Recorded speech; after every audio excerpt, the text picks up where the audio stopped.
Today we are talking about menopause symptoms and blood sugar and how blood sugar plays a huge role, why your menopause symptoms won't budge, and how blood sugar holds the key. Please, as you know, the chat is open, so please type in any questions along the way if anything comes up for you. Um, for those of you who don't know me, my name is Linda Enright. I am a registered dietitian nutritionist. I've been practicing for about 25 years now.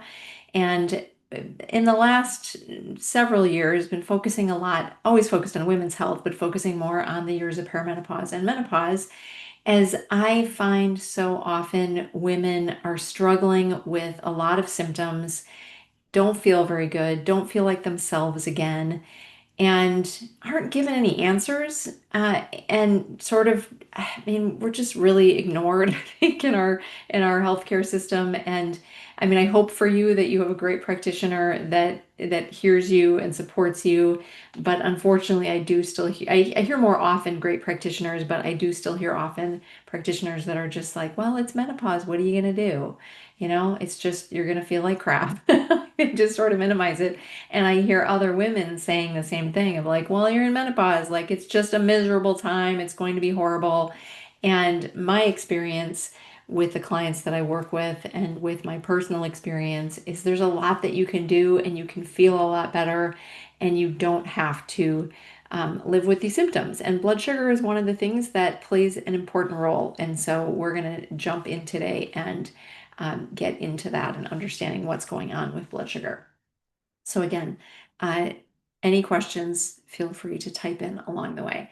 So first I want to just explain a little bit about what's going on with blood sugar regulation. So when things are normal, what should happen is when we consume food, carbohydrates mostly, there might be some carbs in some protein-rich foods, but when we're having a carbohydrate or something that's, just a simple carbohydrate, our body, even in our brain, when our brain starts thinking about eating and starts sort of salivating for something sweet, it sends a message to our pancreas saying, time to release insulin. And so what should happen is when we consume carbohydrates, our pancreas releases insulin. The insulin binds with the glucose. Our body breaks down the food into its smallest component of glucose. Glucose and insulin bind. Glucose goes into the cells, and the levels of glucose that are circulating in your bloodstream go back down to normal levels. So we have a rise in glucose, we have a rise in insulin, they match each other, and then we go back to this normal state. What happens with insulin resistance, unfortunately, is now we get this response, our pancreas releases insulin, but there may not be enough insulin released. There may be a miscommunication in the signals, and so there might be an overshooting of insulin. So there's too much insulin compared to the glucose, or the glucose and the insulin don't talk very well, and so the message doesn't get sent to open up the cells to bring in that glucose for energy. So now we have a rise in insulin, but then it doesn't bring down the glucose like it's supposed to. So the picture in insulin resistance on the right-hand side, or on the lower portion, but the right-hand side is the glucose, that now we have this glucose that's circulating for a long period of time, and too much glucose is circulating in our bloodstream. And I'll tell you why it matters. Why do we care about that? Because during menopause and perimenopause, estrogen levels, when they decline, our cells become less sensitive to insulin. So now we have these bigger swings in blood sugars. So again, that blood sugar stays high. We have this elevated blood sugar circulating in our bloodstream, and that can create more cravings. So now the message goes back to our brain saying, I gave you insulin, but now, you didn't use enough. So now, we're getting this, like, if we have too much insulin, our craving says we'll eat more sugar because we've got all this insulin. Or then if the insulin takes it up, but not enough, then we have too much sugar, and then we can get fatigued, and we're more likely to store fat, particularly abdominal fat. In addition, when we have these ups and downs and this instability in blood sugar, we can get worse in hot flashes, night sweats, mood swings. It can disrupt our sleep. So these symptoms that a lot of times women are experiencing get exacerbated because of these inconsistencies in blood sugar. What are some statistics around it? 1 in 3 adults is pre-diabetic.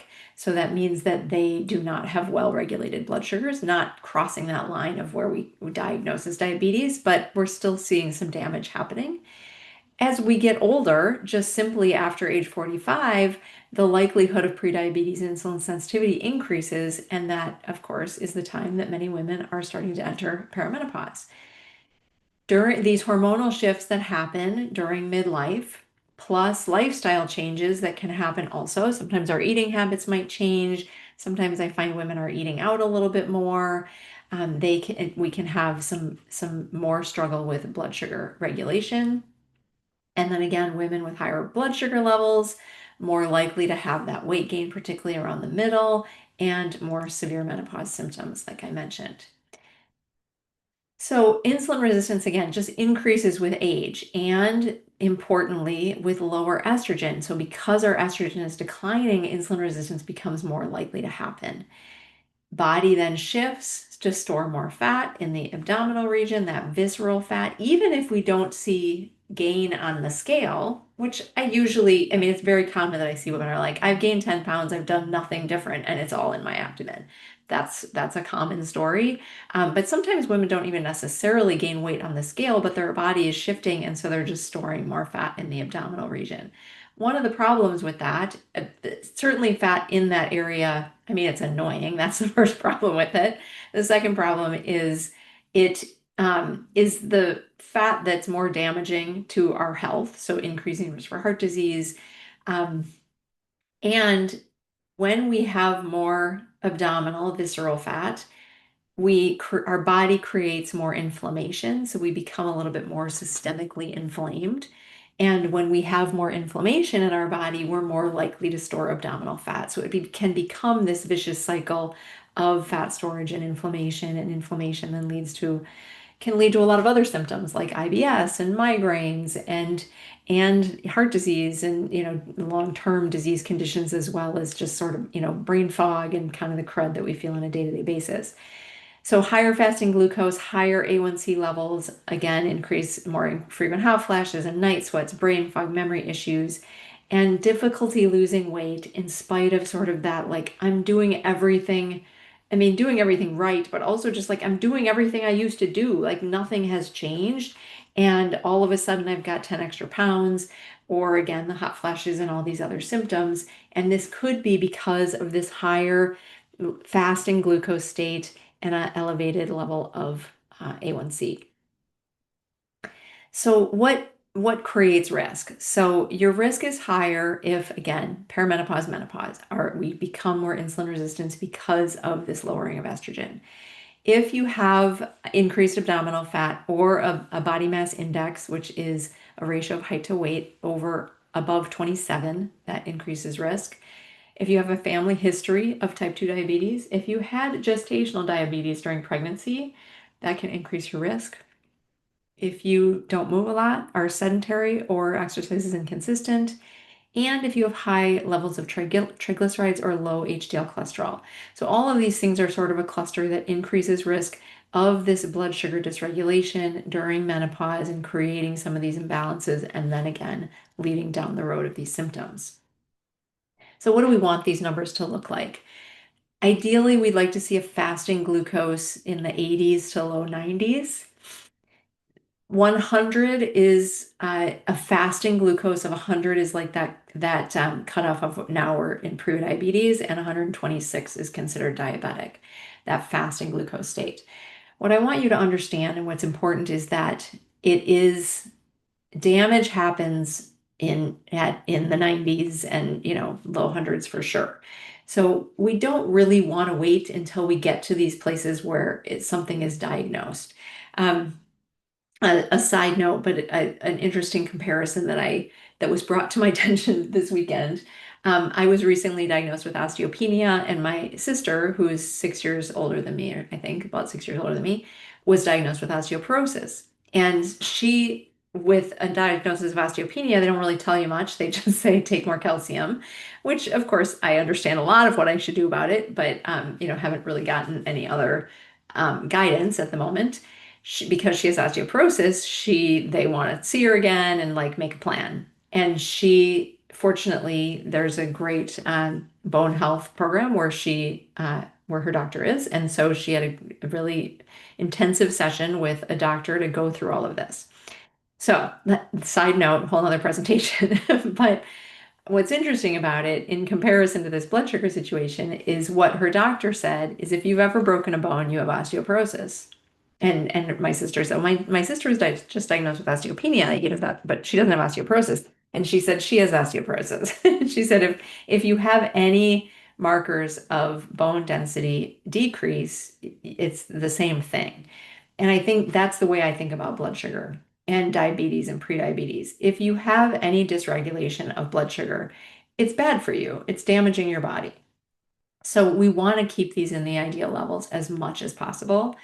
And so we want to see a fasting glucose again in the 80s. We want a post-meal glucose, ideally less than 120. Up to 140 is still fine. I think that's still an okay place to go. We don't want it to be going above 140 after you eat. We want a hemoglobin A1C of less than 5.2% for optimal menopause symptom control.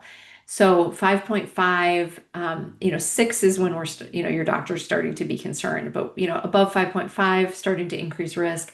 But when we look at menopause symptom control, keeping it lower, even below 5.2, really can be helpful with hot flashes and brain fog and abdominal fat storage.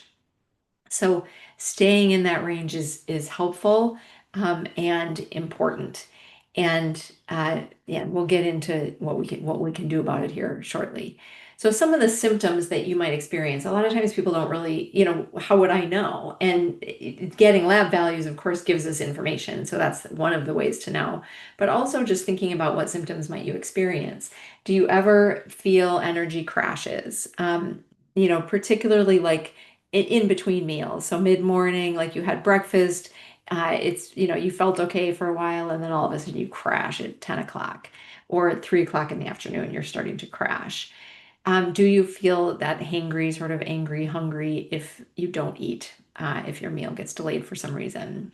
Do you experience brain fog or mood swings? Do you have strong cravings for carbohydrates or sugar? Do you wake up in the middle of the night with that racing mind? Do you have, again, that hot flashes, particularly thinking about after you have a bunch of sweets? If you have a high sugar meal or if you have a rich dessert or something like that, do you sort of suddenly get that, whew, feeling really hot? So thinking about these are all things that you might be experiencing some blood sugar swings. The 2 to 3 a.m. racing mind is one that I think most women are surprised by. The energy crashes, maybe not shocking, but if you if your blood sugar is well regulated, again, what normally happens is you eat a carbohydrate, you eat a meal, your blood sugar goes up. That's what's supposed to happen, and that's not a bad thing. Again, that 120 or 140, after you eat, your blood sugar is going up, but then it should come down in a more balanced way, I guess. If it's going up and spiking high and then crashing down low, that's when you get that like, oh my gosh, I gotta eat something now, or that hangry feeling or feeling sort of foggy in the head because you just went up too high and you came down too fast. So we want to level things out and keep it a little bit more even. Again, those cravings, all of these things are symptoms of those like really big swings. And why is it difficult at this time in life? Lower estrogen, as I said, particularly that reduces insulin sensitivity. Lower progesterone has a higher cortisol response to stress. So if you have low levels of progesterone, then your body doesn't respond as well to stress. If you have high cortisol levels, high stress, high cortisol, then you get increases in blood sugar, especially at night. So that again might be that waking in the middle of the night situation. And then these shifts of estrogen, progesterone, cholesterol make the body store more fat and burn less for energy. This understandably can feel frustrating because what am I going to do about it? I'm going to have lower estrogen, I'm going to have lower progesterone. HRT is an option. I don't think it's the first, you have to necessarily run to that, but supporting our health in the best way possible helps to keep the hormones in check. We want to keep them balanced as they go down. We want to keep them evenly going down. Detoxification in your diet is helpful for that. Eating lots of fruits and vegetables, high fiber, keeping constipation at bay helps to detoxify those hormones so they don't recirculate and then, again, create some imbalances that aren't working for us. Stress management is huge for this too. So again, talking about cortisol, that creating a higher blood sugar, especially at night, higher cortisol disrupts our other hormones, our estrogen and progesterone as well. So stress plays a huge role. That's in my Joyful Menopause program. The first thing we work on is the nervous system and managing stress because it plays a huge role in all of these things working or not working. Uh, Yeah, and also the other thing I was going to say is nutrient testing. So another thing that we start out with all my clients is we start out with nutrient testing. So we see, are you depleted in some ways? And when our nutrients, every function in your body, everything that has to work, detoxification, uh, uh, gut health, gut balance, metabolic health, metabolic function, all require vitamins and minerals to make those happen. And so when we are depleted in vitamins and minerals, it becomes difficult for those things to work the best that they can. And so then we can get some exacerbated fluctuations in these hormone levels that we could protect a little bit with nutrition. And then again, HRT is sort of, to me, the next step. After that, when everything else, we've got a great foundation, we've got good nutrition, we're detoxifying properly, everything is working really well, and we're still getting these numbers in a place that's not working, then some HRT is a very viable next step. So how does it specifically support weight loss in menopause and perimenopause? So by keeping stable blood sugar, we prevent having too much insulin circulating. And when we have insulin, we have a bunch of insulin, then that makes it really good for our body to store fat. It makes it very efficient at doing that. So it locks in that fat storage. When we have stable blood sugars, we don't crave as much. We don't overeat, of course, then when we don't crave. When our blood sugar is stable, it keeps our metabolism steady. So again, we're not having these big spikes. And that helps to maintain muscle mass as well. When we have big ups and downs and spikes, then our body, when energy is needed because we hit a low, then our body is going, potentially can go to muscle storage to get some energy. Helps to support better sleep, improved appetite regulation. When we get better sleep, then we improve our appetite regulation. Again, when we get those big ups and downs of blood sugars, that can make us wake up in the middle of the night. Then we wake up in the middle of the night, and then our brain starts going, and then we're laying there, and then we're exhausted in the morning, and then that disrupts our other hormones, leptin and ghrelin, which control our appetite, and now we're hungrier. So it is a vicious cycle for sure. So by keeping blood sugar stable, it helps to keep our insulin in check, which helps our body to be able to use fat for energy. It keeps our metabolism functioning well. It keeps our sleep in check, and then that can help our appetite as well. So what can we do? What are some strategies during menopause for blood sugar regulation? First and foremost, get a good, well, I shouldn't say first and foremost, they're all really important. So prioritizing fiber. When we're eating carbohydrates, we want them to mostly be coming from fruits and vegetables, beans, lentils, whole grains certainly can fit and can be a good choice. They're going to increase, any sort of grain is going to increase but blood sugar a little bit more rapidly than some of these others, than vegetables and those things. But then also protein and fat is so important, including protein in every meal. So thinking about every time you sit down to eat, just look at your plate and see, is there a source of protein? I think look at your plate for all three of these things. Is there a source of protein? Are there some vegetables, preferably? I mean, fruit's great too, but I'd love to see some vegetables with all the meals. And then there's some good healthy fat. So when your body, like I said, you eat carbohydrates, your blood sugar goes up, your body uses that up. When we add this protein and fat, now our blood sugar doesn't go up as rapidly. And of course, if our carbs are more fiber-rich carbs, that also slows it down. So even though we're eating a meal that has some carbohydrates in it, we don't get a spike because we just don't have that quick response. So that protein helps slow glucose rise. That fat doesn't have any glucose in it. And so, I mean, it just doesn't have any impact on our blood sugar. So incorporating those things, olive oil, avocados, nuts, and seeds. Uh, Protein is a conversation I have every day, all day long with my clients. I find it's hard for women often. I mean, being a little stereotypical, I find it a little bit easier for men sometimes. We don't necessarily want to eat meat at every meal, and it can be hard to get adequate protein from our meals.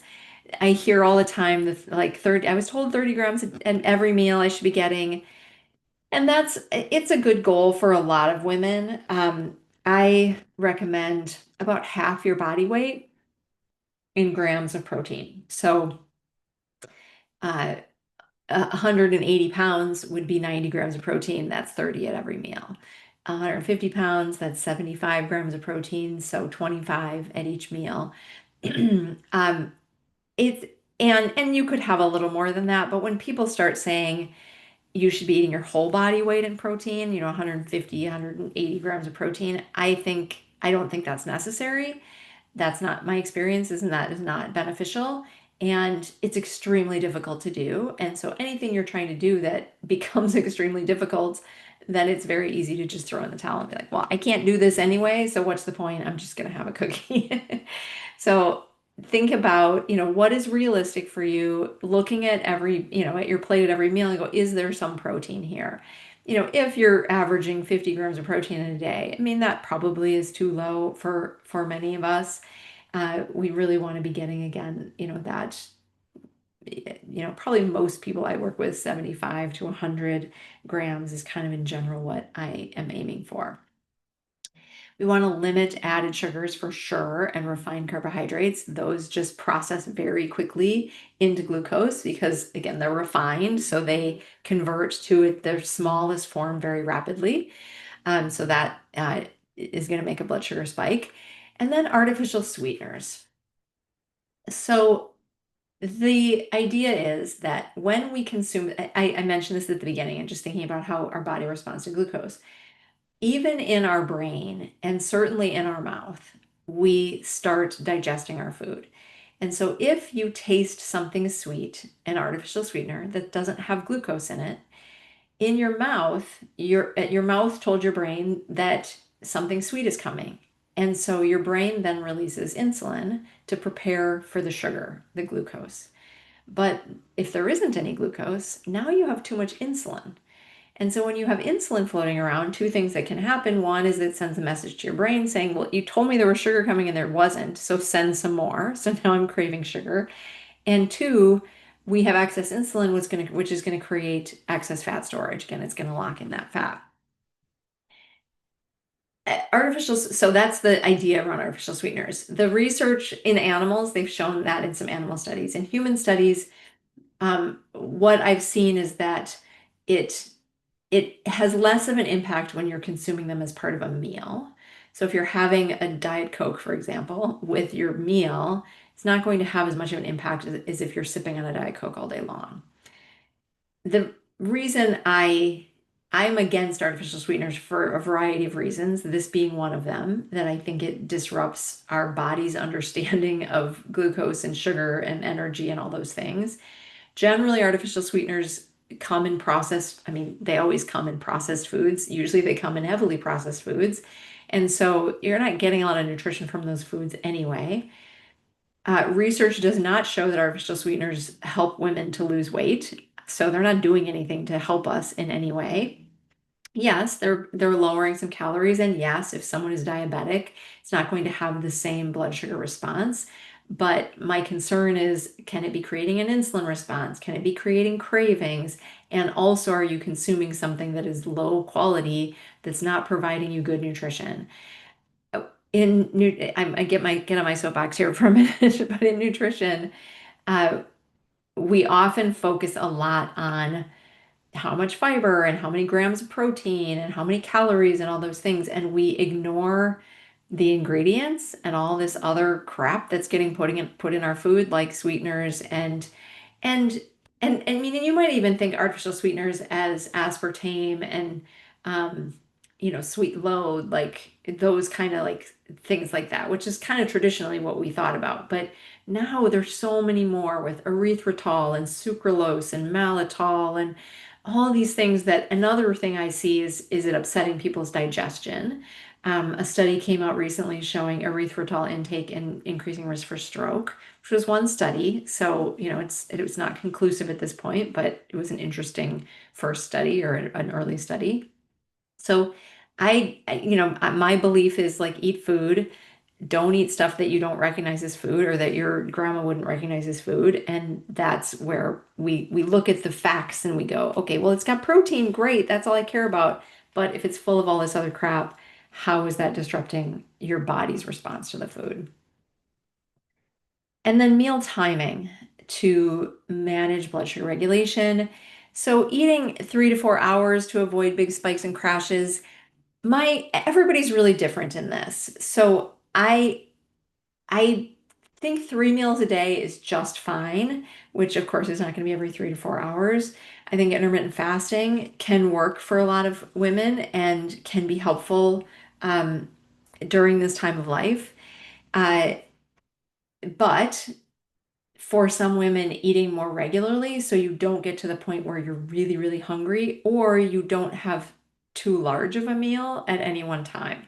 So you need to see what works best for you and see how you feel. If you do get these crashes and these spikes and, the tired and the fatigue and the brain fog and all these things, then you kind of want to take a step back and go, okay, what am I doing? And what might be a different approach that I could see if that works better for me. We want to balance, again, that protein, fat, and carbs at each meal and the portion control, of course. Not skipping meals. Again, intermittent fasting is an option, but going too long can raise cortisol and worsen symptoms.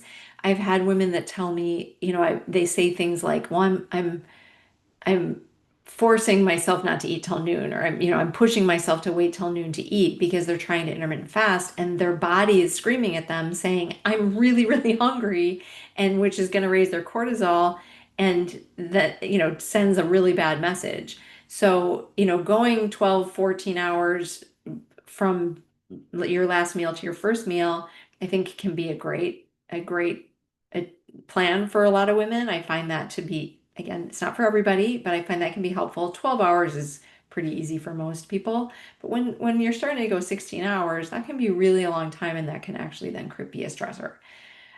Avoiding eating late at night, especially high carb meals. We want before you go to bed for your blood sugar to come back down to normal levels.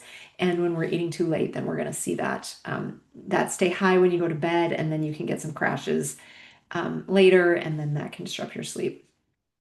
Some other things that can be helpful with some supplementation. Magnesium supports the action of insulin. It also helps to relax your muscles, which can be useful before bed. Cinnamon can help improve glucose metabolism, as well as chromium is important for insulin sensitivity. Omega-3 fats are just anti-inflammatory, so they can be helpful to reduce systemic inflammation, but that can also support hormone balance. And then green tea it's mild, but can be protective for blood sugar regulation and support metabolic health. I'm not suggesting that, any of these to start be doing high doses of things. Sometimes usually a good multi is going to have magnesium and chromium. Cinnamon can be just incorporated into cooking and can be helpful. You can supplement with cinnamon. I haven't used that with any of my clients. I think some of these other tools I have used and have found to be helpful. Omega-3 fats, anti-inflammatory, and can be helpful for a lot of reasons. And again, just green tea, incorporating that into your lifestyle can be helpful for not only blood sugar metabolism, but it's anti-inflammatory too. So good for overall health. And then moving your body. Strength training 2 to 3 days a week improves insulin sensitivity, preserves muscle mass. Walking after meals. I had a client tell me that her doctor said to do 30 squats after each meal. And I loved that because it is very concrete and very, easy-ish to do. And it doesn't necessarily, I mean, squats was the thing she said, but 30 squats, 30 push-ups, 15 of each, something to use your muscles. Research shows going for just even a 10-minute walk after a meal lowers your glucose and brings it back down into a healthier range. It really is amazing how your body responds when you move it to using up that sugar. Anytime you move your muscles, you use muscles, your cells become more receptive to sugar. So it's always a good thing to do. But post meals in particular, we want to get that back down into normal level. And doing cardio 3 to 5 days a week, that's important for heart health, stress relief as well, but it helps with blood sugar control too. And of course, including flexibility and stress reduction, like yoga or Pilates, all helpful. Every component of physical activity, cardio, strength, flexibility, all really great just for overall health, but also for blood sugar control. But that post meal is a big one. I find that to be really helpful when we're monitoring blood sugars. So, key takeaways: menopause changes how your body handles blood sugar. So, it gets harder and symptoms get worse, but this can be one of the big factors that can be really helpful for women to get things better regulated and to help them really feel a lot better. Uh, Stable when you have stable blood sugar, you have fewer hot flashes, you sleep better, your mood is better, and it's easier to manage weight. And the combination of good nutrition, exercise in the right way, again, being strategic about that, even in the timing, and stress management can absolutely have an impact on how you feel throughout your life. I will add to this. So so here's more information. You can go bit.ly, Be Well with Linda is a place that there's a bunch of resources and more information on my menopause program and a link to schedule a call and some other resources there. I want to say one more thing about how some things I mentioned in my Joyful Menopause program, some things that we work on: nervous system, stress, uh, micronutrient testing. I was going to remember the other thing I said. And the other thing is blood sugar regulation. All these things that we've talked about are things that I work with my clients all the time on, but also using a continuous glucose monitor is another option. And I do use that with some women as well. So when we talked about these numbers and what do we want post meal and what do we want fasting glucose to be and how do we bring it down after a meal with some exercise? When you use a continuous glucose monitor, it can give you some really helpful information to see what's happening for you personally after all of these times. And then back to that intermittent fasting idea and 3 meals a day versus 5 meals a day. How does your body respond to that? A continuous glucose monitor can really be your CGM, can really be a nice tool just for even a little bit of time. They are, they're used for diabetics, but they are available now. They're available over the counter. They're available with a prescription. Often doctors will prescribe, particularly if you have someone to support you in using it. I think there's so much information out there. A lot of times you're handed something from your doctor, like, well, here's your lab data or here's whatever. And like, well, I don't know what that means. I don't know what to do with it. That's how I feel about CGMs. It's a little complicated and it can be a little bit overwhelming when you don't know what to do with the information. So that it's not something that that is a requirement or I use all the time in my program, but with women individually, sort of when there's a need for that and when their doctor is willing to prescribe and get that taken care of, I think that can be a good tool specifically to this topic.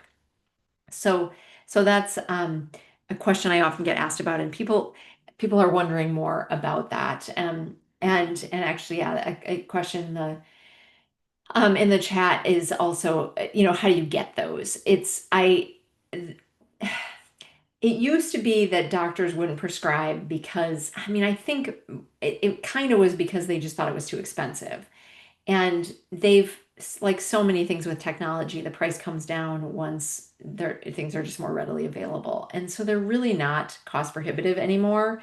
I got one for a month to play around with it and watch and see what was going on with my blood sugar. And I think it cost me $75 for the month. My insurance did contribute, so it wasn't completely out of pocket. That was the copay for it.